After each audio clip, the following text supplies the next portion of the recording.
I, 32F, have been best friends with Rachel, 33F, since our freshman year of college. We met during orientation week when we were paired as roommates.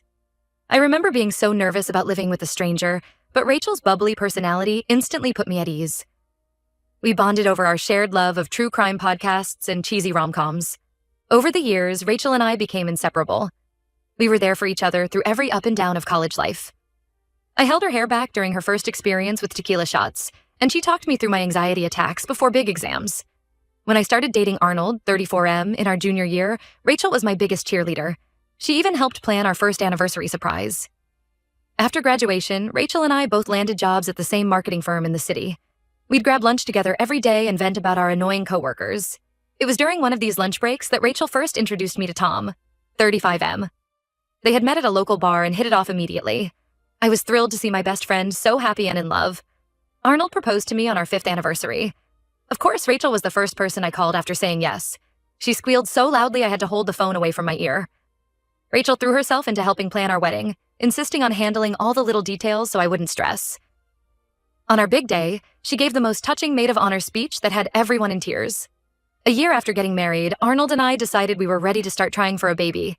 We were so excited about the prospect of becoming parents. I had always dreamed of having a big family, and Arnold was amazing with kids. We naively thought it would happen quickly, but month after month passed with no positive pregnancy test. After a year of trying with no success, we decided to see a fertility specialist. That's when we got the devastating news. I had a condition that made it extremely difficult for me to conceive naturally. The doctor outlined our options, but warned us that even with interventions, our chances were slim. I was completely heartbroken. All I had ever wanted was to be a mom, and now that dream felt impossibly out of reach. Arnold was incredibly supportive, assuring me that we would figure things out together. But I fell into a deep depression, barely able to get out of bed some days. Rachel was there for me during that dark time. She would come over with ice cream and trashy magazines, trying to cheer me up. She listened patiently as I cried about how unfair it all felt. When we decided to try IVF, Rachel offered to give me the daily injections since needles made me squeamish. Our first round of IVF failed, then the second and the third. Each negative test felt like another piece of my heart breaking. The hormones were wreaking havoc on my body and emotions. Arnold and I were struggling to stay connected as the stress of it all took its toll. Through it all, Rachel remained a constant source of support. She organized a fundraiser to help cover our mounting medical bills. When our 4th IVF cycle failed, Rachel showed up at our door with a bottle of wine and let me cry on her shoulder all night. Last year, Tom finally proposed to Rachel after 5 years together. I was over the moon for my best friend and threw myself into helping plan her dream wedding. It was a welcome distraction from my own struggles. I spent countless hours researching venues, tasting cakes, and crafting DIY decorations. As her maid of honor, I wanted everything to be absolutely perfect. The day of Rachel's wedding finally arrived last weekend. She looked stunning in her fitted lace gown as she walked down the aisle. I teared up watching her and Tom exchange vows, so happy to see my best friend find her happily ever after. The ceremony was beautiful, and everything seemed to be going wonderfully. At the reception, I gave a heartfelt speech about our years of friendship and how thrilled I was to see Rachel marry the love of her life. I talked about how she had always been there for me through thick and thin, and how lucky Tom was to have such an incredibly caring partner. After dinner, Rachel pulled me aside and said she had a special surprise announcement to make. I was excited, thinking maybe they had bought their dream house or were planning an epic honeymoon. Instead, Rachel clinked her glass to get everyone's attention and said, "I just wanted to let everyone know that I'm pregnant. And the best part is, I didn't even have to try. Sorry, Lily, guess it's just not meant to be for some people. Better luck next time." The room fell silent as all eyes turned to me. I felt like I had been punched in the stomach. I couldn't believe my best friend would humiliate me like that, especially knowing how much we've struggled with infertility. Arnold immediately came to my side and started ushering me out of the room as I burst into tears. As we were leaving, I heard Rachel laughing and saying, "Oh, come on, it was just a joke. Lighten up." But it wasn't funny at all. It was cruel and insensitive, especially coming from someone who had seen firsthand how devastating our fertility journey had been. Once outside, I was sobbing uncontrollably. Arnold tried to calm me down, but I was too upset. In that moment, all I could think about was how betrayed I felt. This was the same person who had held me as I cried after failed IVF cycles. The same friend who had sworn she would be there for me no matter what. Without really thinking it through, I stormed back into the reception. Rachel was in the middle of cutting the cake with Tom when I grabbed the microphone. "I have an announcement too," I said, my voice shaking. "Rachel has been having an affair with Tom's brother Mark for the past 6 months. I caught them together, but she begged me not to tell. Well, now everyone knows what kind of person you really are, Rachel." The room erupted into chaos. Tom looked stunned while Rachel turned bright red and started screaming at me. Guests were whispering and staring in shock. Arnold quickly pulled me out of there before things could escalate further. As soon as we got home, the guilt started to set in. I knew I shouldn't have blurted out Rachel's secret like that, especially at her wedding, but I was just so hurt and angry in the moment. Arnold said I had every right to be upset, but that I probably took things too far. Rachel has been blowing up my phone with nasty messages, calling me every name in the book. Her family members are also harassing me on social media, saying I ruined the wedding. Even some of our mutual friends are taking her side, saying it was just a joke, and I overreacted. I feel absolutely awful about how everything went down. Rachel's infidelity doesn't excuse my behavior, but at the same time, I'm still really hurt by her joke about my infertility struggles. That's not something a true friend would ever mock, let alone announce to a room full of people. Part of me wonders if this incident was the final straw in a friendship that's been slowly deteriorating for years.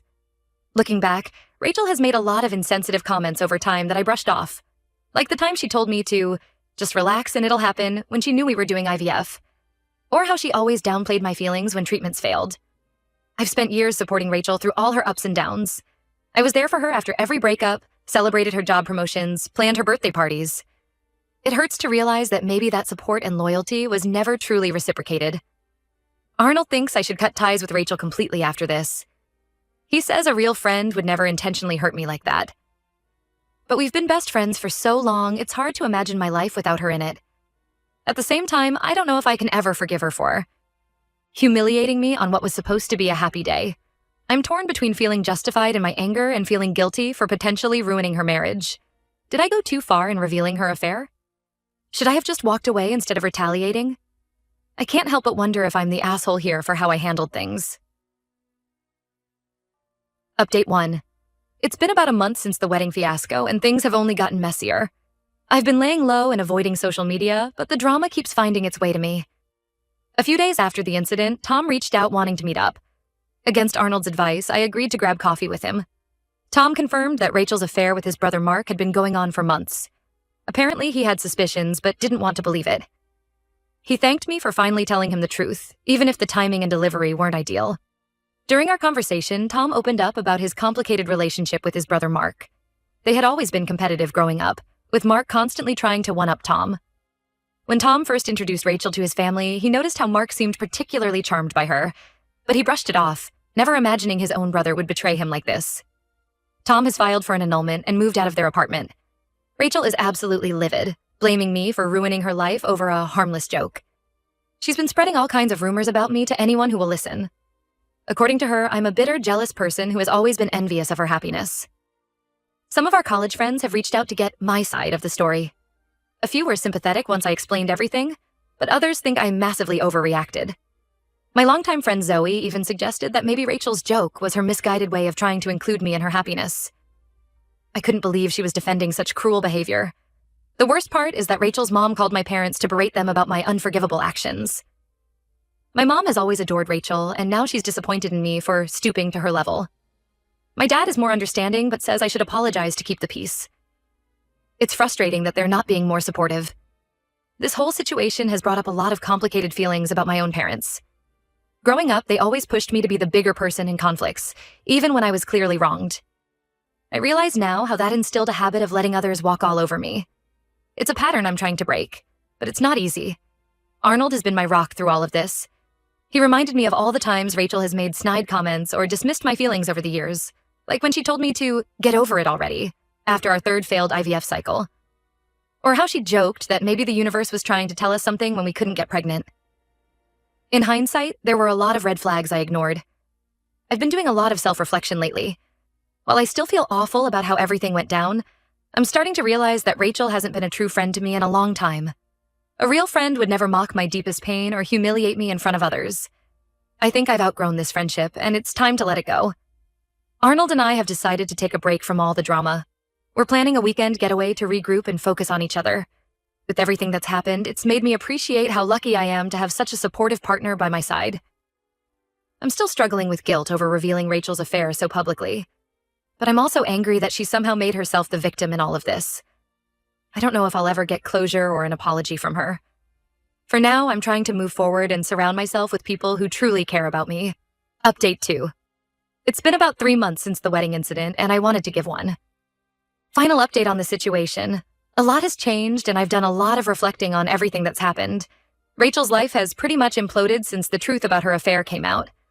Tom went through with the annulment, and she lost her job after showing up drunk and making a scene at work. She's been crashing on her parents' couch, and from what I've heard, she's not handling things well at all.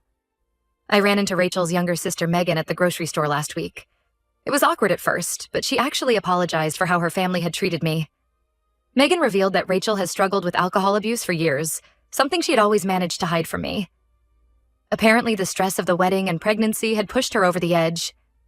This new information made me think back to all the times Rachel had blown off plans or shown up late seeming off. I had always attributed it to her being scatterbrained, but now I wonder if there was more going on beneath the surface. It doesn't excuse her behavior, but it does add another layer of complexity to the situation. Part of me feels guilty for the role I played in her downfall. But then I remember how cruelly she mocked my infertility struggles in front of everyone. A small, petty part of me even feels a bit of schadenfreude seeing her face consequences for once. I've officially cut ties with Rachel and blocked her on everything. She kept trying to reach out, sometimes to berate me, other times to beg for forgiveness. It was exhausting, and I realized I needed a clean break for my own mental health. Surprisingly, Tom and I have stayed in touch and even grabbed lunch recently. He harbors no ill will towards me, and says he's actually grateful I exposed the truth, even if the timing wasn't great. We've bonded a bit over being betrayed by Rachel, and he's been an unexpected source of support. Tom filled me in on some of the aftermath with his family.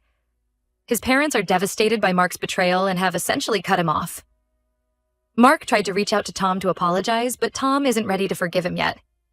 It's sad to see a family torn apart like this. Arnold and I are doing well and focusing on our own journey. We've decided to take a break from fertility treatments for now and are looking into adoption. It feels good to take back control and explore other paths to parenthood. We've started attending support groups for couples dealing with infertility, and it's been really healing to connect with others who understand our struggles. I've also started volunteering at a local animal shelter to keep myself busy.